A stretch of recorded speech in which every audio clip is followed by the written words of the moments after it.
மேல உட்காந்து அதிகாரத்துல நின்று அப்படி கொக்கரிச்சு எங்களை வேடிக்கை பார்த்துட்டு இருக்கா. அந்த வேலையில இங்க நடக்காது. திராவிடைய பெண் கஸ்தூரி, திராவிடியா பெண் கஸ்தூரி அப்படின்னு மென்ஷன் பண்ணிருக்கீங்க. இது நான் கண்டுபிடிச்ச சொல் கிடையாது, கஸ்தூரி கண்டுபிடிச்ச சொல். ஆர்எஸ்எஸ் வாட்ஸ்அப் குரூப்ல வாந்தி எடுத்ததை குத்துக்கிட்டு வந்து எங்க கிட்ட திரும்ப நீங்க வாந்தி எடுத்துட்டு இருப்பீங்க.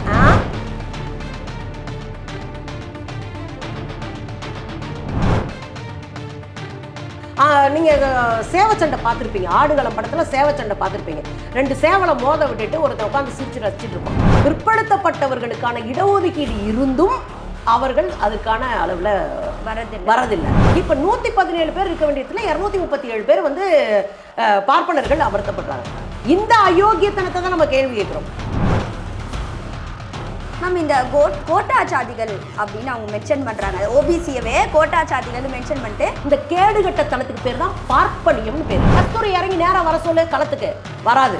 அந்த தெளிக்கிறது மூலமாக ஒரு ஆதிக்க சமூகத்தினுடைய மனநிலையை திணிக்கிறீங்கல்ல, அது எதிர்க்கப்பட வேண்டியது, புரிய வைக்க வேண்டிய அவசியம் இருக்குல்ல. நீங்க ஒருத்தர் தப்பு பண்ணிக்கிட்டே போறாங்கன்னா ஒரு இடத்துல புரிய வைக்கணும்.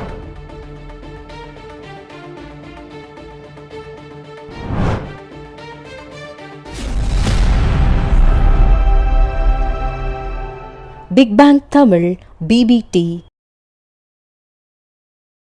பிபிடி தமிழ் நேயர்களுக்கு வணக்கம். இன்னைக்கு நம்ம நிகழ்ச்சியில பத்திரிகையாளரும் சோஷியலிஸ்டுமான சுந்தரவல்லி மேம் இணைஞ்சிருக்காங்க. வணக்கம் மேம். வணக்கம். எப்படி இருக்கீங்க? ரொம்ப நல்லா இருக்கேன்ப்பா மேம். ஆக்சுவலி உங்களை பற்றி நிறைய தெரியும். புரட்சி பெண் அண்ட் திருமாவளவன் அவர்களுடைய தங்கச்சி அப்படின்ட்டு நிறைய இடத்துல உங்களுக்கு நீங்கள் ரெகக்னைஸ் பண்ணிட்டு இருக்கீங்க. கஸ்தூரி மேமோட வீடியோ இப்போ ரீசெண்டாக வைரலாக போயிட்டு இருக்கு, நீங்கள் பார்த்துருப்பீங்க. அண்ட் அதை பற்றி நீங்கள் உங்களோட கருத்து ஒரு வீடியோவில் தெரிவிக்கும் போது திராவிடைய பெண் கஸ்தூரி, திராவிடியா பெண் கஸ்தூரி அப்படின்னு மென்ஷன் பண்ணியிருப்பீங்க. ஸோ அந்த வார்த்தை இன்னும் கொஞ்சம் திருத்தி சொன்னால் அது ஒரு கொச்சையான ஒரு கெட்ட வார்த்தையாக கூட அது ரிஃப்ளெக்ட் ஆக வாய்ப்பு இருக்கு மேம். ஸோ அப்படி இருக்கும்போது ஒரு பொது தளத்தில் ஒரு பெண்ணை பற்றி, ஒரு பெண்ணான நம்மளே அப்படி சொல்லலாமா அப்படின்னு இப்போ நிறைய இடத்துல கேள்வியாக எழுப்பிட்டு இருக்கு. அதை பற்றி என்ன நினைக்கிறீங்க? இல்லை, ரொம்ப நல்ல கேள்வி கேட்டிருக்கிறீங்க. இது நான் கண்டுபிடிச்ச சொல் கிடையாது, கஸ்தூரி கண்டுபிடிச்ச சொல். ஓகே. இந்த சொல்லை கண்டுபிடிச்சவங்களே கஸ்தூரி தான். கண்டுபிடிச்சி இந்த தமிழ் சமூகத்துக்கு கொடையாக கொடுத்தது தான் அந்த சொல்லு. நான் அதில் தெளிவாக என்னுடைய வீடியோவில் போட்டிருப்பேன். எப்படி ஜெயம் ரவி அப்படின்றவங்க ஒரு படத்தை, ஜெயம்ன்ற படத்தில் ஜெயிச்சு அந்த அடையாளத்தை வச்சுக்கிட்டாங்களோ, அதுபோல் நிழல்கள் ரவி எப்படி நிழல்கள் படத்தில் நடித்து அந்த அடையாளத்தை வச்சுக்கிட்டாங்களோ, ஒட்டுமொத்த பழமையான பழங்குடி மக்களாக இருக்கக்கூடிய திராவிட இனத்திற்கு திராவிடியா அப்படின்னு ஒரு பட்டத்தை கொடுத்த அக்காவுக்கு அது நல்லதுன்னு தானே சொல்கிறாங்க. நான் தெளிவாகவே கேட்குறேன், அது நல்ல வார்த்தை, நான் ஒரு இனத்துக்கு கொடுக்குற வார்த்தைன்னு தானே சொல்கிறாங்க. அப்படி நல்ல வார்த்தையை அவங்களுக்கான அடையாளமாக இருந்துட்டு போட்டோம். இது நாங்கள் காலங்காலமாக நாங்கள் ரொம்ப நாகரிகம் கருதி, ரொம்ப ஜனநாயகம் கருதி எல்லாத்தையும் வேடிக்கை பார்க்கறதுனால இந்த சில்லற கும்பலுக்குலாம் என்ன ஆகிப்போச்சு அப்படின்னா, ஏறி தலையில் உட்காந்துக்கிட்டு எதை வேணாலும் பாடிடலான்னு நினைக்கிறாங்க. புரிய வைக்க வேண்டிய அவசியம் இருக்குல்ல. நீங்கள் ஒருத்தர் தப்பு பண்ணிக்கிட்டே போகிறாங்கன்னா ஒரு இடத்துல புரிய வைக்கணும். அவங்க தான் அது தப்பான வார்த்தை இல்லைன்ட்டாங்கல்ல, அப்போ நான் சொல்கிறதும் தப்பான வார்த்தை இல்லைல்ல, புரியுதா சொன்னது தானே. அவ்வளோதான் மேம். இப்போ அவங்க ஒரு நடிகையாக இருந்தாங்க, ஒரு சக்ஸஸ்ஃபுல் ஹீரோயினாக இருந்தாங்க அவங்க. அண்ட் லேட்டரான் இப்போ கொஞ்ச நாளாக அரசியல் விஷயங்களான அரசியலெல்லாம் பற்றி அவங்க பேசிகிட்டு இருக்காங்க. அண்ட் ஆல்மோஸ்ட் சொல்ல போனால் டைரெக்டாக அவங்க பிஜேபிக்கு சப்போர்ட் பண்ணுறாங்கன்னே சொல்லலாம். இப்போ இவ்வளோ நாள் இல்லாமல் சடனாக இந்த இட ஒதுக்கீடு இல்லை இந்த ஜாதி பற்றின குறிப்பாக சொன்னா கோட்டா ஜாதிகள் அப்படின்ட்டு ஓபிசியை மென்ஷன் பண்ணுறது, இதெல்லாம் இந்த டைரெக்டான இந்த தாக்குதல்லாம் ஏன்னு நினைக்கிறீங்க? நீங்கள் அரசியலுக்கு யார் வேணாலும் வரலாம், கஸ்தூரி மட்டும் இல்லை, யார் வேணாலும் வரலாம். கஸ்தூரி தாராளமாக வரலாம். எந்த பெண்ணும் எந்த ஆணும் இளைஞர்களும் இந்தியாவில் இருக்கிற குடிமக்கள் யார் வேண்டுமென்றாலும் ஏதாவது ஒரு சித்தாந்த அடிப்படையில் ஒரு களத்தில் நிற்கிறதுல தப்பே கிடையாது. அவங்களுக்கு ஒரு சித்தாந்தம் கூட இருக்கட்டும். ஆனால் நாங்கள் என்ன கேட்குறோம் அப்படின்னா, நீங்கள் அந்த களத்தில் நிற்கிறதா நம்பிட்டு நீங்கள் அறையும் குறையுமாக வரலாறையும் பொருளாதாரத்தையும் மற்றதையும் தெரிஞ்சுக்கிட்டு பொதுவெளியில் அள்ளி தெளிப்பது இருக்குல்ல, அந்த தெளிக்கிறதன் மூலமாக ஒரு ஆதிக்க சமூகத்தினுடைய மனநிலையை திணிக்கிறீங்கல்ல, அது எதிர்க்கப்பட வேண்டியது. நீங்கள் அங்கே உட்காந்துக்கிட்டு அம்பேத்கர் யார் தெரியுமா, அவர் பிற்படுத்தப்பட்டவர்களுக்கு இடஒதுக்கீடே கூடாது என்று சொன்னார். இது எவ்வளோ பெரிய அயோக்கியத்தனம், இது எவ்வளோ பெரிய வரலாற்று பிழை, வரலாற்று திரிபு. பிற்படுத்தப்பட்ட மக்களினுடைய இடஒதுக்கீட்டுக்காகவும் பெண்களுக்காகவும் 1951 தான் வகித்து வந்த சட்ட அமைச்சர் பதவியை தூக்கி எறிஞ்சிட்டு வெளியே வந்தவர். அப்போ பிற்படுத்தப்பட்டவங்களுக்காகவும் பெண்களுக்காகவும் இஸ்லாமியர்களுக்காகவும் குரல் கொடுத்துட்டு தன் பதவியை துறந்தவர் ஐயா புரட்சியாளர் டாக்டர் அம்பேத்கர். ஆனால் இவங்க சொல்கிற வார்த்தை எப்படி இருக்குது, அவர் ஓபிசிக்கெல்லாம் எதிரி, அவர் பிற்படுத்தப்பட்ட மக்களுடைய எதிரி. இது திட்டமிட்டு பார்ப்பனிய சமூகம் கட்டமைத்து கொண்டிருக்கிற, நெடுங்காலமா கட்டமைச்சிட்டு இருக்கிற ஒரு இது அவங்க அங்க சொல்றாங்க. அப்ப அதை நம்ம தட்டி கேட்கணும். நீங்க அரசியல் பேசுறது தப்பு கிடையாது, நீங்க வரலாறாக எதை வேண்டுமென்னாலும் பேசலாம். ஆனால் நீங்க தவறா ஒரு செய்தியை அதுதான் வரலாறுன்னு பதிச்சிங்கன்னா, நாங்க ஆமாசாமி போட்டுட்டு இருக்கிறதுக்கு நாங்க ஒன்றும் ஆனாவன தெரியாத ஒரு கும்பல் கிடையாது. நாங்க அந்த காலத்திலே படிச்சவங்க. இன்னைக்கு வரையும் நான் PhD முடிச்சிருக்கேன், டாக்டரேட்டு. நான் இன்னைக்கு வரையும் வாசிச்சுட்டு இருப்பேன். அப்போ எங்களுக்கு அறிவு இருக்குல்ல, நாங்கள் கேள்வி கேட்போம்ல. நீங்கள் ஒரு தலைவனை, ஒரு இனத்துக்கான தலைவனை சுருக்குறீங்க, அவர் தலித்துகளுடைய தலைவனை நீங்கள் சுருக்க பார்க்குறீங்க, பிற்படுத்தப்பட்டவர்களுக்கு எதிரியாக அம்பேத்கரை நிறுத்த பார்க்குறீங்க. இது திரும்ப திரும்ப சனாதனம் செய்கிற அயோக்கியத்தனம். அதை நீங்கள் RSS வாட்ஸ்அப் குரூப்பில் வாந்தி எடுத்ததை தூக்கிட்டு எங்ககிட்ட திரும்ப நீங்கள் வாந்தி எடுத்துகிட்டு இருப்பீங்க. அதை நாங்கள் வேடிக்கை பார்க்கணுமா? கேள்வி கேட்கணும். அவங்க அரசியல் இருக்க தப்பு கிடையாது, கவனமாக பேசணுன்றதுல தான் நாம் அவங்களுக்கு எச்சரிக்கை செய்கிறோம். ஆக்சுவலி நீங்கள் சொன்ன மாதிரி அவங்க நிறைய இடத்துல அவங்கள அம்பேத்கரிஸ்ட்ன்றதை அவங்க அடிக்கடி மென்ஷன் பண்ணுறாங்க மேம். அப்படி இருக்கும்போது இந்த இடஒதுக்கீடு அப்படிங்கிறது எவ்வளோ முக்கியன்றது எல்லாருக்குமே தெரியும். ஒரு படிப்புலேருந்து ஆரம்பித்து எல்லா இடத்துலையுமே இடஒதுக்கீடு முக்கியம். இன்னுமுமே பிற்படுத்தப்பட்ட மாணவர்களுக்கு அந்த இடஒதுக்கீடு அப்படிங்கிறது மறுக்கப்பட்டுட்டு தான் இருக்குது. ஆஸ் வெல் அஸ் நிறைய இடத்துல இன்னுமுமே இன்ஜினியரிங் கவுன்சிலாக இருக்கட்டும், மெடிக்கல் கவுன்சிலாக இருக்கட்டும், பிற்படுத்தப்பட்ட மாணவர்கள் எவ்வளோ மார்க் எடுத்திருந்தாலும் அந்த இடத்துல அவங்களுக்கு அங்கீகாரம் கிடைக்கிறதில்ல. அப்படி இருக்கும்போது இந்த சட்டத்தை திருத்தணுமே தவிர இவங்களுக்கு ஏன் அங்கீகாரம் அப்படின்னு நம்ம சொல்லக்கூடாதுல்ல? அதை பற்றி என்ன நினைக்கிறீங்க? இல்லை, அவங்க ஒரு பொய்யான ஒரு பிம்பத்தை கட்டமைக்க பார்க்குறாங்க. பிற்படுத்தப்பட்டவர்கள் எல்லோரும் நிலக்கிழார்கள், பெரிய நிலச்சுவாந்தார்களாக இருக்காங்க, பெரிய நிலத்துக்கு சொந்தக்காரர்கள், பெரும் பெரும் பணக்காரர்கள். பிற்படுத்தப்பட்ட எல்லோரும் பணக்காரர்கள். ஆனால் ஏழைகளாக இருக்கிறது SC ST அப்படின்னு நமக்குள்ள ஒரு பிரிவினை வாய்த்தை உருவாக்குறாங்க. இது ரொம்ப கவனமாக டீல் பண்ண வேண்டிய விஷயம் நான் நினைக்கிறேன். ஏன்னா நீங்கள் சேவச்சண்டை பார்த்துருப்பீங்க, ஆடுகளம் படத்தில் சேவச்சண்டை பார்த்துருப்பீங்க. 2 சேவலை மோத விட்டுட்டு ஒருத்தன் உட்காந்து சிரிச்சு ரசிச்சுட்டு இருப்பான். அந்த காலத்தில் ராஜா காலத்தில் யானை சண்டை நடக்கும், 2 யானையை மோத விட்டு இருப்பான். இன்னும் அடிமைகள் காலத்தில் 2 மனிதர்களை மோத வச்சுட்டு அதை மேலே உட்காந்துட்டு அதிகாரம் சிரிச்சிட்டு இருக்கும். அதுதான் இது. நீங்கள் பிற்படுத்தப்பட்டவர்களையும் மிகவும் பிற்படுத்தப்பட்டவர்கள் இந்த பக்கம் நிப்பாட்டிட்டு, தலித்துகள் பழங்குடிகள் இந்த பக்கம் நிப்பாட்டிட்டு, இவங்களுக்கு இடஒதுக்கீடு கொடுக்கணும், இவங்களுக்கு கொடுக்கக்கூடாதுன்னு சொல்லி எங்கள் 2 பேரையும் சண்டை போட வச்சுக்கிட்டு இருக்க. நாங்கள் அடிச்சுக்கிட்டு இருக்கோம் சண்டைக்கோழி மாதிரி. நீ மேலே உட்காந்து அதிகாரத்தில் நின்று அப்படி கொக்கரிச்சு எங்களை வேடிக்கை பார்த்துட்டு இருக்க. அந்த வேலையெல்லாம் இங்கே நடக்காது. ரொம்ப தெளிவாக நாம் இருக்கணும். இதைத்தான் அம்பேத்கர் திரும்ப திரும்ப சொல்லுவார். புரிய வை, பிற்படுத்தப்பட்டவர்களுக்கு அவர்களுடைய நிலையை புரிய வைக்கணும். நிலையை புரிய வைக்கிறதுனா பிற்படுத்தப்பட்டவர்கள் இன்னைக்குங்க இந்தியாவில் தேசியமயமாக்கப்பட்ட வங்கிகள் அதில் தீர்மானிக்கிற ஒரு டிசிஷன் எடுக்கிற ஒரு இடத்துல பிற்படுத்தப்பட்டவர்கள் இல்லை. ஓகே, இந்தியாவினுடைய அத்தனை வெளியுறவுத்துறையில் இருக்கிற செயலாளர்களில் ஒருத்தர் கூட பிற்படுத்தப்பட்டவர் இல்லை. உச்ச நீதிமன்றத்தில் வெறும் 1%, உயர் நீதிமன்றத்தில் இப்போ தான் 10%, 8% வந்துக்கிட்டு இருக்கோம்.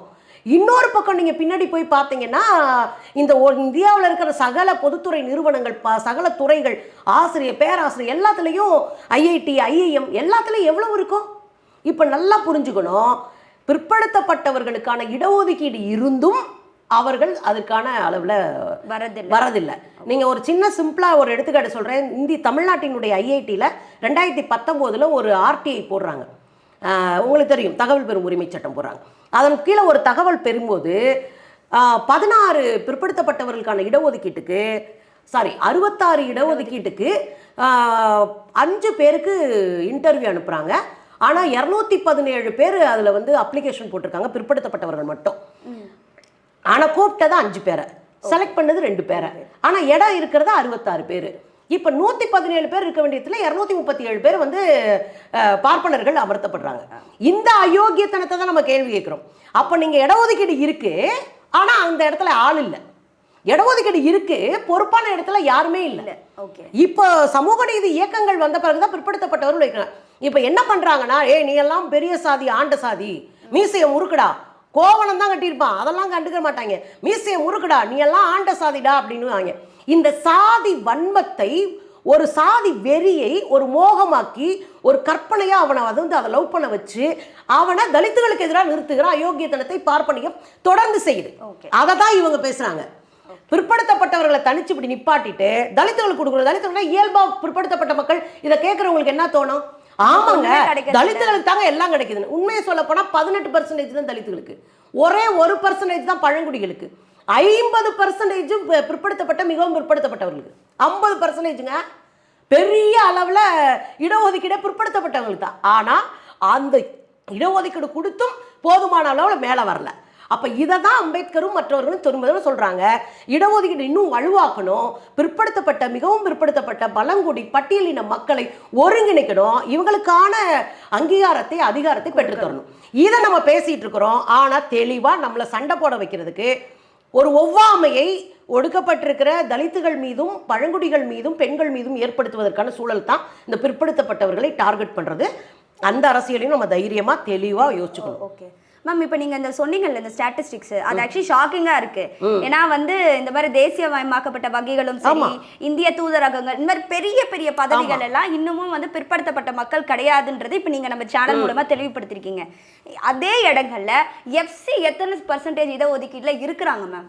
நீங்கள் எல்லா இதுலையும் பார்த்தீங்கன்னா இந்திய அமைச்சரவையில் 60%, ஓகே, அமைச்சரவையில் கேபினெட் சுமத்தில் 60%. இதில் நீங்கள் பார்த்தீங்கன்னா 97% இவங்க தான் பேங்க்கில். அதோட இங்கே நீங்கள் வெளியே வந்தீங்கன்னா உச்சநீதிமன்றத்தில் 1% போச்சுன்னா நீங்கள் எவ்வளவு? எல்லாம் சேர்த்து 98% அவங்க தான். நீங்கள் இப்போ இங்கே ஐஐடி ஐஏஎம்ல அவங்க தான் 99 கிடையாது, 100னா 150 நிற்கிறாங்க. ஏன் இடத்தையும் சேர்த்து அவங்க வாங்கிட்டு நிற்கிறாங்க.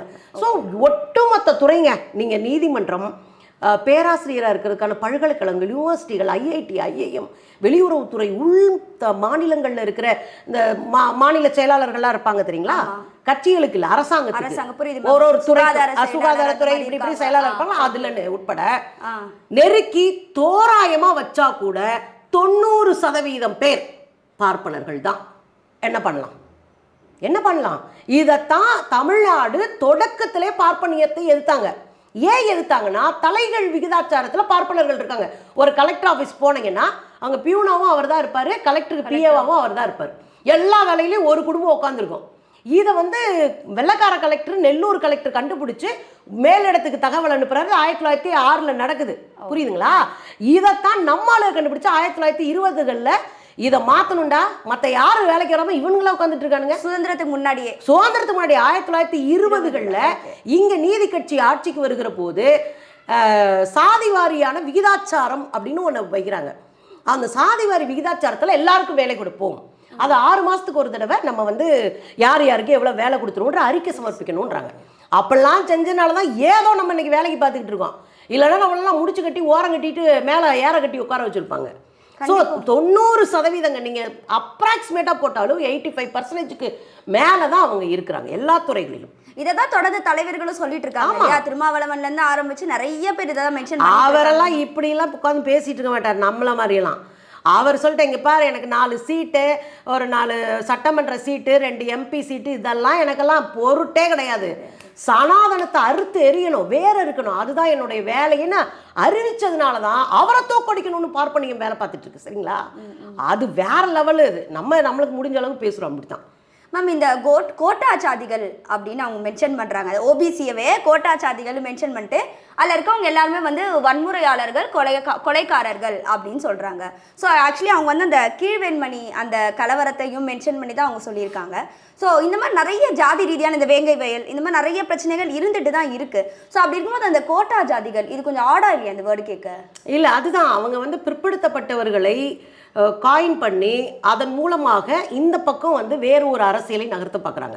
நீங்கள் பிற்படுத்தப்பட்டவர்களுக்கு எதிராக நாங்கள் தலித் பக்கத்தில் நிற்கிறோன்னு இவங்கள மாதிரி ஆளுகள்லாம் தலித்துகளுக்கு சப்போர்ட்னா மக்கள் மேலே தலித்துகளுக்கு இயல்ப கோவம் வருமா இல்லையா? ஒரு வில்லன் வந்து நான் இந்த மக்களை பாதுகாப்பேன்னு சொன்னால் மக்களுக்கு அங்கே ஆப்போசிட்டில் இருக்கிறவங்களுக்கு நம்மளையும் சேர்த்தான கடுப்பு வரும். அதைத்தான் இவங்க உருவாக்க ட்ரை பண்ணுறாங்க. ஆனால் அது இல்லை, எல்லா சாதியிலும் கொலகார பயலுக இருக்கிறாங்க. கோட்டா சாதியில் மட்டும் இல்லை, இடபிள்யூஎஸ்ன்னு சொல்லி புதிய வகையான கோட்டாவில் இருக்கிறாங்க இல்லையா அந்த உயர் சாதிக்காரர்கள். அவன்லாம் அன்னைக்கே துப்பாக்கியை தூக்கிட்டு தெருவில் நின்னுவேன். நம்மளாவது நமக்கு எதிரிகளை போட்டு அடிக்கிறோம், சாப்பிட்டு சண்டை போடுறோம், ஏதோ ஒன்று பண்ணுறோம். அவன் இந்த நாட்டுக்காக போராடின காந்தியை சுட்ட கும்பலே அந்த கும்பல் தான், கோட்சே கும்பல் தான். இந்த நாட்டுக்காக போராடின காந்தியை சுட்டது மட்டும் இல்லாமல் நேராக போய் இந்த உலகத்தவே உண்டுலன் பண்ண ஜெர்மன் ஹிட்லர்கிட்ட போய் காலில் விழுந்து அவர்கிட்ட ஒரு வாரம் பயிற்சி எடுத்துக்கிட்டு இங்கே வந்து அந்த கம்பை சுற்றிட்டு தரானுங்கள் இன்ன வரைக்கும். அதெல்லாம் ஹிட்லர்கிட்ட கற்றுட்டு வந்தாங்களாம். வந்து இங்கே ஒரு ஆர்மின்னு ஒரு பள்ளிக்கூடத்தை ஆரம்பித்து அதில் நாட்டுக்கு வேலை பார்க்கல, வெள்ளைக்காரனுக்கு ஆள் பிடிச்சி விட்டானுங்க. ஸோ காலங்காலமாக இன்னும் நீங்கள் பாருங்கள், குஜராத்தில் நடந்த வன்முறை 2002 குஜராத்தில் நடந்த ஒரு வன்முறை கூட சொல்லக்கூடாது, அது ஒரு இனப்படுகொலை. இனப்படுகொலையில் என்ன நடந்துச்சு? பார்ப்பனர்கள் தாங்க கொலகாரனாக இருந்தான். நீங்கள் ரொம்ப சிம்பிளாக உங்களுக்கு தெரிஞ்ச ஒரு கேஸை சொல்கிறேன். நம்ம பில்கிஸ் பானுடைய கேஸில் என்னாச்சு, அந்த பொண்ணை ரேப் பண்ண 11 பேர் யார் பார்ப்பாங்க தானே. இந்த 11 பேரும் வந்து எத்தனை பேரை 14 பேரை கொண்டிருக்காங்கல்ல. அப்போ இவங்கெல்லாம் கொலைகாரிங்க இல்லையா, இவங்கெல்லாம் புனிதர்களா? நான் வந்து ரொம்ப நாகரிகமாக பேசணும்னு நான் நினைக்கிறனால சொல்கிறேன். கொலைகாரர்களாக பார்ப்பனர்கள் வரலாறு முழுதும் இருந்திருக்கிறார்கள். இந்த நாட்டினுடைய விடுதலையில் பிற்படுத்தப்பட்டவருடைய ஆதிக்கத்தை ஒழிச்சு பார்ப்பன ஆதிக்கத்தை உருவாக்கணும்னு சொன்ன சாணக்கியன் தொடங்கி இன்னைக்கு வரையும் கொலைகாரர்கள் அதிகம். அதில் வந்து கோட்டா சாதி கீட்டா சாதிங்கெலாம் கிடையாது. கொலை பண்ணுறவன் எந்த சாதிகாரா இருந்தாலும் அவன் அயோக்கியன் தான். கொலை தான் அயோக்கியன் தான். அப்படி பார்க்கும்போது அங்கே இருக்கிற கோபாலகிருஷ்ணன் நாயுடு அந்த சாதியை சொல்லுங்க. ஏன் நாயுடுன்னு சொன்னால் என்ன தேஞ்சா போயிடும்? எல்லா நாயுடு என்ன கொலைகாரங்களா? கிடையாது. நாயுடுல பல பேர் இந்த நாட்டுக்காக போராடினவங்க உண்டு, நாயுடுல பல பேர் எழுத்தாளர்கள் உண்டு, நாயுடுல பல பேர் மக்களுக்கான மொழி போராட்டத்தை நடத்தினவங்க உண்டு. இதில் உனக்கு எங்கே இடிக்குது? பெரியாரை தூக்கிட்டு வந்து நாங்கள் நிற்க வைக்கணும், நாய்க்கரு அப்படின்னு அவர் சொல்ல வைக்கணும், நாயுடு கொண்டு வந்து உங்களுக்கு லிங்க் பண்ணணும். இந்த கேடுகட்ட தனத்துக்கு பேர் தான் பார்ப்பனியம்னு பேர்.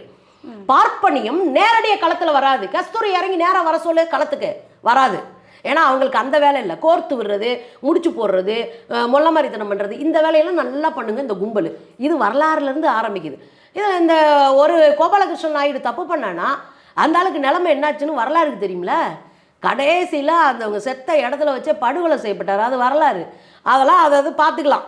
அதனால் நான் என்ன கேட்குறேன்னா, கோட்டா சாதி அப்படின்னு ஒரு கொலைகாரனை எல்லோருக்குமான அடையாளமாக மாற்றுவதும் இஸ்லாமியர்கள் பயங்கரவாதிகள் என்று சொல்லுவதும் ஒரு கடஞ்செடுந்த அயோக்கியத்தனம் அப்படின்னு நான் சொல்லுவேன். எவன் தப்பு பண்ணாலும் அயோக்கியம். அதில் நம்ம தெளிவாக இருக்கணும். யார் தப்பு பண்ணாலும் உண்டு. அதை புரிஞ்சுக்கிறதுக்கு கொஞ்சம் அறிவு வேணும். ஓகே அக்கா, அதை வளர்த்துக்கணும். மேம், இப்போ ஆக்சுவலி இடஒதுக்கீடு அப்படின்னு வரும்போது எஃப்சிக்கு இத்தனை % இடஒதுக்கீடுன்னு வச்சிருக்காங்க. அதே மாதிரி எஸ்சி எஸ்டிக்கு ஓபிசி எம்பிசி இந்த மாதிரி எல்லாத்துக்குமே இடஒதுக்கீடு இருக்குது. அப்படி இருக்கும்போது எஃப்சியில் இருக்கிறவங்க மட்டும் இந்த மாதிரி எக்ஸ்ட்ரா அவங்களுக்கு வந்துட்டு ஸ்ட்ராட்டஜியோ இல்லை அரசுலேருந்து எக்ஸ்ட்ரா சலுகைகளோ கிடைக்குது பார்த்தீங்களா, அதை எப்படி நிறுத்தலாம் நீங்கள் நினைக்கிறீங்க? நம்ம என்ன கேட்குறோம்ப்பா, எல்லாருக்கும் இந்த நாட்டில் இருக்கிறவங்க தான் அவங்களுக்கான வாய்ப்பை பயன்படுத்திக்கிட்டோம். நாம் அதில் எல்லாம் மாற்றுக்கிறதே இல்லை. நீ படிக்கவே முடியலன்னா வா, நான் படிக்க வைக்கிறேன்னு தான் நம்ம சொல்கிறோம். நம்ம யார் சோத்து தட்டையும் பிடுங்கி தின்னலை. ஆனால் நான் காலகாலமாக சோறு இல்லாமல் கிடந்து ஒட்டி போய் கருத்து போய் தலையில் எண்ணெய் வைக்காமல் எங்கள் தாத்தை பாட்டைங்கெல்லாம் அடிமையாக கிடந்து என்னை முத படிக்க வச்சுட்டு நான் வரும்போது நீ என்னை கோட்டா சாதின்ற பாரு. வரும்போது உனக்கு வந்து எஸ்டியா எஸ்சியா இருந்தா வச்சுக்க கோட்டா. அப்படி கோட்டானா அவனுக்கு கோட்டா சாதினா நானும் கோட்டா சாதி தானே.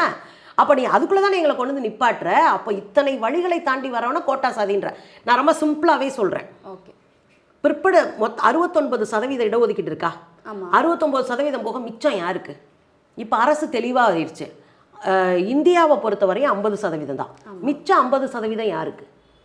50% இத்தனை சாதிகாரங்களுக்கும் படிக்க முடியாதவன், பள்ளிக்கூடத்துக்கு போக முடியாதவன், பிற்படுத்தப்பட்டவர்கள், மிகவும் பிற்படுத்தப்பட்டவர்கள், பட்டியலின பழங்குடிகள், பெண்கள் எல்லாருக்கும் 50. மிச்சம் 50 ஃபார்வர்ட் காஸ்ட்டுக்கு. இது எப்படி தெரியுமா மாற்றிட்டா? முன்னாடி நாம மார்க் வாங்கினாலும் நல்ல மார்க் வாங்கினா மேலே போட்டுருவோம். ஓசி, ஓப்பன் கிரைட்டீரியா.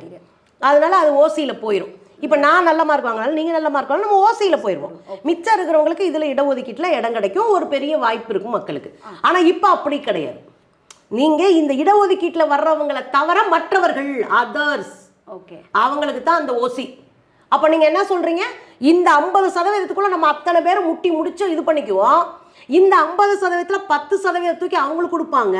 மேலே இருக்கிற 50ல் கட்டாயம் பணக்கார ஏழைகள் வந்து பணக்கார ஏழைகள் வந்து அங்கே உட்காந்துட்டு இருப்பானுங்க. நல்ல டேர்ம். பணக்கார ஏழைகள் வந்து அங்கே உட்காந்துருப்பாங்க. நவீன வகையான ஏழைகள் அவங்கலாம். மிச்சம் இருக்கிற 40% அவங்களுக்கு தான். இது சும்மா கண் துடைப்பு 10%. ஆமா, பொருளாதாரம்னு ஒன்று சொல்றதே வந்து இடஒதுக்கீட்டுக்கு எதிரானது. இந்த 40-50% இருக்குல்ல, அது யாருக்கு? ஒஸ்தப்பட்ட சாதிக்காரன் அப்படியே அடிச்சு தின்ட்டான். இது எப்போ மாற்றப்பட்டது? மோடி ஆட்சிக்கு வந்தோடனே மாற்றப்பட்டிருக்கு. அப்போ இந்த இடஒதுக்கீடை பூரா வச்சு தின்னுட்டு நீ என்ன திரும்ப போன வாரம் பார்த்தா ஒரு சின்ன பொண்ணு பேசிட்டு போறா, எஸ்சி எஸ்டி இந்த கோட்டாலாம் ஒழிக்கணுங்க அப்படின்றான். அந்த பொண்ணு குழந்தைங்களுக்கு இந்த ஜாதி சொல்லிட்டு போற, அது வந்து ஒழிக்கணுங்க இடஒதுக்கீடுன்றான். அது எவ்வளோ பெரிய முக்கியமான விஷயம், மனுஷனை சமமாக நினைக்க வைக்கிற விஷயம். ஆனால் எதுக்காக இந்த இடஒதுக்கீடை காலி பண்ணுறதுக்கு ரொம்ப கவனமாக இருக்கிறாங்கன்னா அவங்களுக்கு தெரியும். நான் படித்தா கேள்வி வைப்பேன், நான் படித்தா அதிகாரத்துக்கு எதிராக நிற்பேன், நான் படித்தா கால் மேலே கால் போட்டு உட்கார வேண்டான்னு உட்காருவேன். அதுதான் அவங்களுக்கு குத்துது. நமக்கு ஈக்குவலாக நம்ம தெருவில் நிறுத்தி வச்சிருந்த பிள்ளைங்க அது பிற்படுத்தப்பட்டவனையும் சேர்த்து தான் சொல்கிறேன். அவனும் கோயிலுக்குள்ளே 1939 வரை கோயிலுக்குள்ளே போக முடியாது பிற்படுத்தப்பட்டவன். இன்னைக்கு தான் மீசை முறுக்கி நம்ம உட்காந்துக்கிட்டு இருக்கான். யாருமே அப்போ நம்ம எல்லாத்தையும் ஒன்றா தான் போட்டு வச்சுருந்தான்னு வச்சுக்கவே. அப்போ இது உங்களுக்கு புரியுதுங்களா? இதில் ரொம்ப தெளிவாக இருக்குது. பார்ப்பனியம் இடஒதுக்கீடு அப்படின்றதுல 50% லவட்டிட்டு போயிட்டு நான் அப்புறாணி ஐயோ அம்மா அப்படின்னு பார்ப்பனியம் வழக்கம் போல் நாடகம் போட்டுட்ருக்கு. நம்ம வெறும் 50% ஊரே வச்சுக்கிட்டு உட்காந்துக்கிட்டு நம்ம இது பண்ணிக்கிட்டு இருக்கோம். மேம் இதில் வந்து இஸ்லாமியர்களும் கிறிஸ்துவர்களும் எந்த அடிப்படையில் மேம் வருவாங்க? அவங்களுக்கான இடஒதுக்கீடு எப்படி இருக்குது? பொதுவாக வந்து பிற்படுத்தப்பட்டவர்கள் தான் அவங்க வர்றாங்க. ஏன்னா நம்ம அதை வேண்டான்றோம். ஏன் வேண்டான்றோன்னா இஸ்லாமியர்கள் தலித்துகளாக இருக்கிறாங்கன்னு வச்சுக்கோங்க. அவங்க எஸ்சிலே இருக்கட்டுமே. ஆனால் அவங்க பிசி தலித்துகளில் இஸ்லாமியர்களுக்கு சாதி கிடையாது.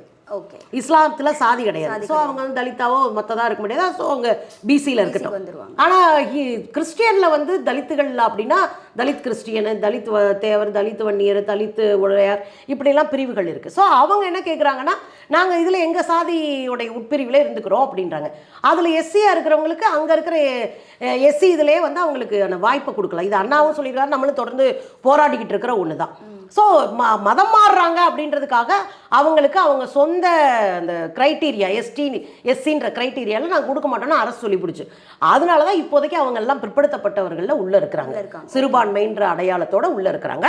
ஆனால் நாங்கள் இன்னும் அவங்களுக்கு தலித்துகளுக்கான ப்ரிஃபரன்ஸை அவங்களுக்கு கொடுங்க.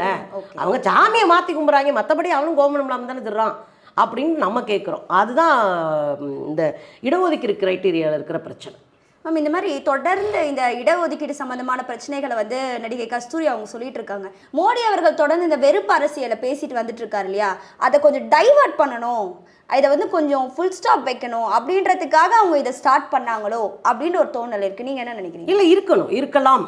ஏன்னா அவங்க எப்பவுமே ஒரு ஏரியாவில் இருந்து கல்லடிக்க மாட்டாங்க. தெருவுக்கு ஒரு நின்று கல்லடிப்பான். தெருவுக்கு ஒரு நின்று கல்லடிக்க நம்ம எந்த பக்கண்டா அடிக்கிறது நமக்கு ஒரு யோசனை வரல. அதுதான் இங்கே நடக்குது. நீங்கள் கஸ்தூரியை வந்து ஒரு என்டர்டெயின்மெண்ட் மீடியாக்குள்ளே உட்கார வச்சுட்டு சும்மா ஜாலியாக கேட்டுக்கிட்டே இருக்கலாம். அவங்க வாட்டுக்கு ஏதாவது உளறிட்டு இருப்பாங்கன்னு வச்சுக்கோங்களேன். ஆனால் சீரியஸாக இடஒதுக்கீடு குறித்து அவங்க பேசுறது இருக்குல்ல, அப்போ இந்த இடத்துல இவங்க இடஒதுக்கீடு கொடுத்து பேசுகிறாங்க. அங்கே வந்து ராகுல் காந்தி வந்து சிறுபான்மையினருக்கு இடஒதுக்கீடு கொடுக்குறாரு, எல்லாத்தையும் தூக்கி சிறுபான்மையினர் கொடுக்குறாரு ராகுல் காந்தி அப்படின்னு மேடையில் நம்ம ஜி அழுகிறாரு. புரியுதுங்களா? மறுநாள் பார்த்தா என்ன சொல்றாங்கன்னா நம்ம அமித்ஷாஜி சொல்றாரு பிற்படுத்தப்பட்டவர்கள், தலித்துகள், பழங்குடிகள் யாருக்கும் இடஒதுக்கீடு கிடையாதுன்னு அவர் அறிவிக்கிறாரு. அப்போ நீங்க தெளிவா ஒரு குழப்பத்தை உண்டு பண்றதுக்கு யோசிக்கிறாங்க. நீங்கள் ஆளும் பேருமா சேர்ந்து இடஒதுக்கீடை மாற்றி பழி போட்டுட்டு இருக்கும்போது இந்த அம்மா ஒரு பக்கம் உள்ளே உட்காந்துட்டு இதை திசை திருப்புகிறார். இந்த அம்மா திசை திருப்பெல்லாம் திசை திரும்புற அளவுக்கு நம்ம தமிழ்நாட்டில் மக்கு பயிலுங்க கிடையாது. நம்ம ஒரு 150-200 வருஷத்துக்கு முன்னாடி ஓடிக்கிட்டு இருக்கோம். இவங்க மாதிரி வந்து திரும்பி பார்த்து என்னையா அப்படின்னு கேட்குறதில்ல. நம்ம திரும்பி பார்த்தா அவங்க அந்த ஊரில் வந்துட்டு இருக்காங்க. ஸோ நம்ம பகுத்தறிவாளர்கள். ஸோ உடனே எல்லாரும் அதற்கு சரியான ரிவிட்டாக அடித்து உடச்சி எல்லா வேலையும் பார்த்தாங்கன்றது தான். இந்த அக்கா வந்து தொடர்ந்து இதே மாதிரியான பார்ப்பன தற்குறித்தனத்தை தொடர்ந்து வெளிப்படுத்திட்டே இருக்கிறாங்க. தொடர்ந்து தமிழ்நாட்டில் இருக்கிற இயக்கங்களுக்கு எதிரான வார்த்தைகளை விட்டுட்டே இருக்காங்க. கம்யூனிஸ்டுகளா அது தோத்து போன தத்துவம், பெரியாரியமா அதை ஒரு பெரியாரெலாம் ஒரு ஆளா அவன்லாம் அப்படின்னு எழுதிட்டு இருக்கிறாங்க. ஸோ மரியாதைலாம் இனிமேலாம் அவங்களே எதிர்பார்க்கவே கூடாது தமிழ்நாட்டுக்குள்ளே. ஏன்னா நாங்கள் மரியாதை கொடுக்குறோம்னு சொல்லி இந்த இடத்துல கொண்டு வந்து எங்களை உட்கார வச்சுக்கிட்டு இருக்கீங்க. இதெல்லாம் திரும்ப அடித்தா தெரிச்சு ஓடணும். அப்போ இந்த தமிழ்நாட்டினுடைய அரசியலை கொச்சைப்படுத்துவது, பார்ப்பன அரசியலை செழுமைப்படுத்துவது, பார்ப்பன அரசியலை கொண்டாடுவது, அதுதான் உண்மையான அரசியல் மாதிரி காட்டுகிற அயோக்கியத்தனத்தை செய்வது காலமாக பார்ப்பனர்களும் பார்ப்பனியமும் செய்கிறது தான். அதனுடைய ஒரு சின்ன பீஸ் தான் நம்ம அக்கா. மேம் இன்னைக்கு நம்ம நிகழ்ச்சியில் கலந்துக்கிட்டு நிறைய விஷயங்களை மக்களுக்காக பகிர்ந்துக்கிட்டீங்க. நன்றி மேம். நன்றி. Big bang Tamil BBT